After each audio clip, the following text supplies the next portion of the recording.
কিয়ামতের দিন আল্লাহর এই আরশটা 8 জন ফেরেশতা বহন করবে। এদের সাইজ কত বড় শুনতে মনে চায়? বিশ্বনবী বলেন ওই ফেরেশতার সাইজ আমি দেখে এসেছি। কত বড় শোনো, পুরো সাইজ বলা যাবে না। বিশ্বনবী বলেন ওই ফেরেশতার কানের লতি থেকে কাঁধ বরাবর। আপনার কানের লতি থেকে কাঁধ কতটুকু হবে? 4 আঙ্গুল 5 আঙ্গুল।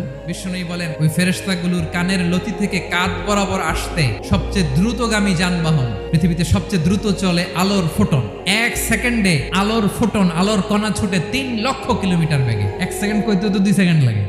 বিষ্ণুই বলেন এরকম যানবাহন দিয়ে যেটা সেকেন্ডে 3 লক্ষ কিলোমিটার বেগে ছুটে, এরকম দ্রুত যদি কেউ ছুটে তাহলে ওই ফেরেশতার কানের লতি থেকে কাঁধ বরাবর আসতে 700 বছর সময় লাগবে।